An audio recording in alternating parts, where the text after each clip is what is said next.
अस्सलामुअलैकुम। उम्मीद करता हूँ सब लोग अल्लाह के हिफ्ज़ व अमान में होंगे। आज की वीडियो काफ़ी ज़्यादा इन्फॉर्मेटिव होने वाली है। आज की वीडियो में मैं आप लोगों को बैरियर यूनिवर्सिटी के एंट्री टेस्ट के बारे में मुकम्मल बताने वाला हूँ। क्योंकि यूनिवर्सिटी का पैटर्न हर प्रोग्राम के लिए अलग से है, तो मैंने ज़रूरी समझा कि आप लोगों को थोड़ा समझा दूँ। खैर, हर प्रोग्राम के लिए अलग से तरतीब से पैटर्न, टाइम और सवाल की बात करते हैं, और साथ ही साथ कुछ ऐसी टर्म्स जो कि आपकी समझ में नहीं हैं, जैसे verbal ability, quantitative reasoning, analytical reasoning, जो कि बैरियर यूनिवर्सिटी के एंट्री टेस्ट का अहम हिस्सा हैं, ये भी समझाऊंगा। और हर एक टाइप का सैम्पल क्वेश्चन भी आप लोगों को दिखाने वाला हूँ। खैर, टाइम बिल्कुल भी ज़ाया नहीं करते, जल्दी से शुरू कर लेते हैं। लेकिन अगर आपने चैनल सब्सक्राइब नहीं किया हुआ तो सब्सक्राइब करके बेल नोटिफिकेशन ज़रूर ऑन कर लें और नई आने वाली वीडियोस से भरपूर फ़ायदा उठाएं। तो पहले बात कर लेते हैं अंडर ग्रेजुएट प्रोग्राम्स के लिए किस किस सब्जेक्ट का टेस्ट होगा, मतलब एंट्री टेस्ट में कौन कौन से सब्जेक्ट से सवाल आएंगे और उनका क्या पैटर्न होगा। तो फर्स्ट ऑफ ऑल आपको ये बता दूं कि कंप्यूटर बेस्ड टेस्ट होगा, जिसमें 100 MCQs होंगे और 2 घंटे टाइम होगा आप लोगों के पास इस पेपर को सॉल्व करने के लिए। सेकंड नंबर पर पैटर्न को डिस्कस कर लेते हैं। तो पैटर्न जो है वो मुख्तलिफ प्रोग्राम्स के लिए मुख्तलिफ होगा।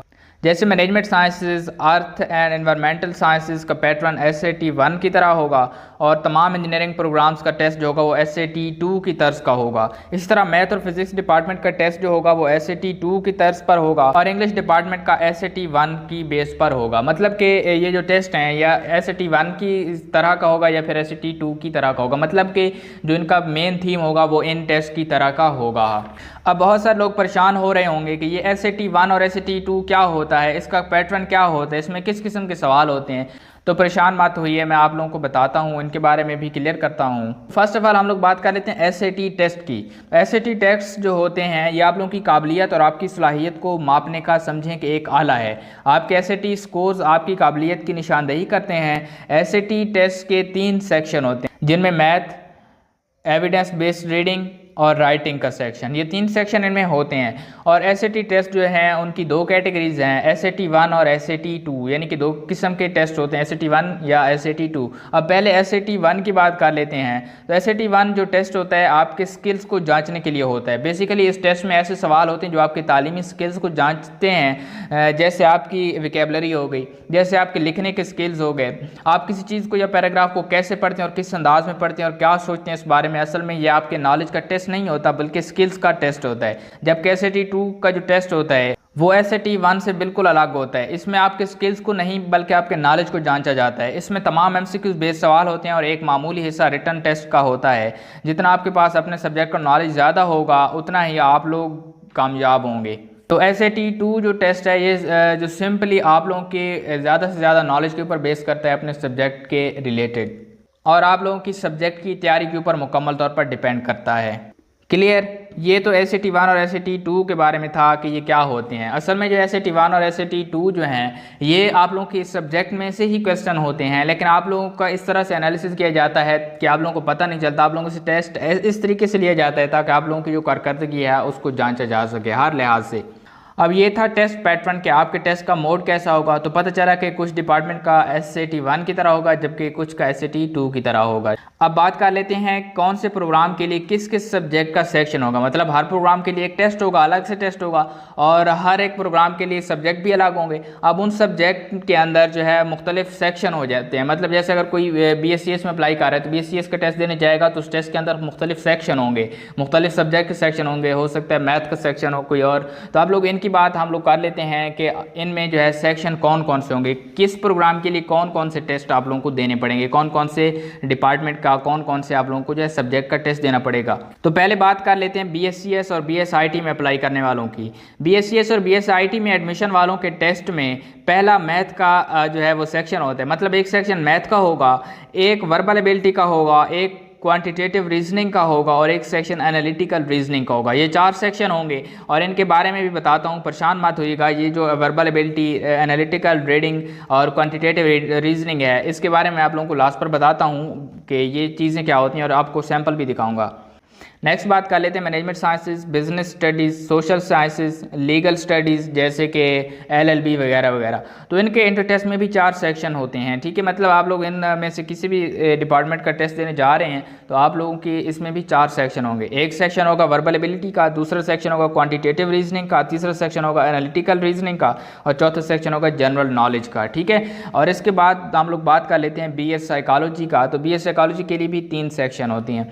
3 कौन कौन से सेक्शन होंगे? इंग्लिश का सेक्शन होगा, जनरल नॉलेज का सेक्शन होगा और वर्बल रीजनिंग का सेक्शन होगा, ठीक है। इसके बाद BS geology, BS geophysics, BS environmental sciences, इनके लिए जो है 5 सेक्शन होते हैं। 5 कौन कौन से? Verbal ability, quantitative reasoning, analytical reasoning, physics and chemistry, bio and math, ठीक है। अब बायो या मैथ जो सिलेक्शन होगा, बायो उन लोगों के लिए होगा जो प्री मेडिकल के स्टूडेंट होंगे और मैथ का सेक्शन उनके लिए होगा जो प्री इंजीनियरिंग के स्टूडेंट होंगे FSC के अंदर और BS जियोलॉजी, जियो फिजिक्स, एनवायरमेंटल साइंसेस वगैरह में अप्लाई कर रहे होंगे, ठीक है। अब बात कर लेते हैं इंजीनियरिंग प्रोग्राम्स की, जैसे इलेक्ट्रिकल इंजीनियरिंग हो गई, सिविल इंजीनियरिंग हो गई, सॉफ्टवेयर इंजीनियरिंग हो गई। इनके भी जो है 4 सेक्शन होते हैं। कौन कौन से? इनका पहला सेक्शन वर्बल एबिलिटी का होता है, दूसरा फिजिक्स एंड मैथ का होता है, तीसरा क्वांटिटेटिव रीजनिंग का और चौथा एनालिटिकल रीजनिंग का सेक्शन होता है। समझ आ गई। अब आखिर पर बात कर लेते हैं मेडिकल प्रोग्राम्स की, यानी कि मेडिकल प्रोग्राम जैसे DPT, MLT वगैरह के टेस्ट में भी 4 सेक्शन होते हैं। 4 सेक्शन इनमें फिजिक्स का एक सेक्शन होता है, केमिस्ट्री का एक सेक्शन होता है, वर्बल एबिलिटी का एक सेक्शन होता है और एक बायोलॉजी का सेक्शन होता है, ठीक है। तो इन 4 सेक्शन का आप लोगों के मेडिकल डिपार्टमेंट के लिए टेस्ट लिया जाएगा, ठीक है। अब आप लोगों को पता चल गया कि आप जिस प्रोग्राम में अप्लाई करना जा रहे हैं उसमें कितने सेक्शन होंगे और साथ ही साथ आपको ये भी पता चल गया होगा कि वो जो पेपर होगा, एंट्री टेस्ट होगा, वो किस बेस पर होगा, SAT 1 की बेस पर होगा या SAT 2 की बेस पर होगा। और SAT 1 और SAT 2 के बारे में हमने बता दिया कि SAT 1 में किस किस्म का जो पैटर्न को मद्देनजर रखा जाता है, SAT 2 में क्या चीज़ जो है वो मद्देनजर रखी जाती है। अब मैं आपको बताता हूँ वर्बल एबिलिटी, क्वान्टिटेटिव रीजनिंग और एनालिटिकल रीजनिंग के बारे में। अभी आप लोगों को मैंने बताया कि मुख्तलिफ जो डिपार्टमेंट्स हैं, तकरीबन सारे डिपार्टमेंट में ये वाली चीज़ें शामिल हैं, वर्बल एबिलिटी भी शामिल है, क्वांटिटेटिव रीजनिंग और एनालिटिकल रीजनिंग, ठीक है।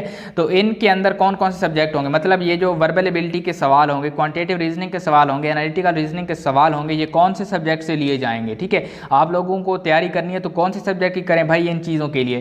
तो आपको बताता हूँ इन सेक्शंस के अंदर कौन कौन से सब्जेक्ट के सवाल होंगे और आपको इन सेक्शन के बारे में भी बताऊँगा कि कौन से सब्जेक्ट आप लोगों को पढ़ने होंगे। तो ये सेक्शन जो है ये 4 मज़ामीन पर मुश्तमिल होते हैं और इन चारों मज़ामीन के मिक्स सवाल होते हैं, ठीक है। कौन कौन से मज़ामीन होते हैं? इंग्लिश कंप्रीहेंशन का मजमून, मतलब इंग्लिश कंप्रीहेंशन में से सवाल आ सकते हैं, इंग्लिश ग्रामर में से सवाल आते हैं, अलजबरा के सवाल आते हैं और जो जनरल मैथ है उसके सवाल आते हैं। मतलब आप लोगों की जो verbal ability, quantitative reasoning, analytical reasoning वगैरह है, इनमें ये 4 टाइप के सवाल आते हैं और मिक्स होकर आते हैं, English comprehension, English grammar, algebra और जनरल मैथ के सवाल, ठीक है। अब नेक्स्ट बात कर लेते हैं क्वेश्चंस की, मतलब किस किस्म के क्वेश्चन आते हैं। मैं आप लोगों को सैम्पल क्वेश्चन चेक करवाता हूँ, आप लोग स्क्रीन के ऊपर देखिएगा। और तमाम डिपार्टमेंट्स के लिए जो है, मतलब तमाम सब्जेक्ट्स के लिए, जैसे इंग्लिश हो गया, मैथ हो गया, जनरल नॉलेज हो गया, इस तरह के जो क्वेश्चन आ रहे हैं ये सारे मैं आप लोगों को दिखाता हूँ। लेकिन इनको देखने के लिए आप लोगों के पास नीचे डिस्क्रिप्शन में लिंक मौजूद होगा। जो चीज़ इंपॉर्टेंट मैं समझता हूँ और आप लोगों को ज़रूरी इधर वीडियो में दिखाना चाहता हूँ वो है एनालिटिकल क्वेश्चन, ठीक है। मतलब जो एनालिटिकल टाइप के क्वेश्चन आएंगे ये किस टाइप के क्वेश्चन होंगे? तो एनालिटिकल का एक सैम्पल क्वेश्चन आप लोगों को स्क्रीन के ऊपर नजर आ रहा होगा, ठीक है। यहाँ पर लिखा हुआ है calendar, calendar is encoded in a code as calendar, मतलब एक इनकी जो स्पेलिंग है उसको चेंज करके लिखा गया है। एक कोडिंग इस्तेमाल की गई है, एक खास तरतीब इस्तेमाल की है जिसके जरिए कैलेंडर को तब्दील करके ये वर्ड बना है, ठीक है। अब आप लोगों को एक और वर्ड दिए गए सर्कुलर। अब सर्कुलर को आप लोगों ने उसी तरतीब से चेंज करना है जैसे जो पहला कैलेंडर वाला वर्ड तब्दील होकर नया वर्ड बना है ना, CLANAEDR बना है, ठीक है। अब आप लोगों ने इसी सर्कुलर के भी उसी तरतीब से तब्दील करना है और तब्दील करके आप लोगों ने यहाँ पर आंसर 1 को टिक कर देना है। ऐसे क्वेश्चन होते हैं एनालिटिकल क्वेश्चन, ठीक है। जो वर्ड बनता है या जो चॉइस बनती है, आप चॉइस मुझे कमेंट सेक्शन में ज़रूर बताएंगे। खैर वीडियो को ज़्यादा लंबा नहीं करते, पहले ही काफ़ी लंबी हो चुकी है। डिस्क्रिप्शन में लिंक मौजूद है, बाकी आपको तमाम कैटेगरीज के एक सैम्पल क्वेश्चन मिल जाएगा उस लिंक के ऊपर अगर आप लोग क्लिक करेंगे तो। आई होप आप लोगों की वीडियो अच्छी लगी होगी, अगर ऐसा ही है तो लाइक ज़रूर कीजिएगा। मिलते हैं किसी और वीडियो में, तब तक के लिए अल्लाह हाफिज़।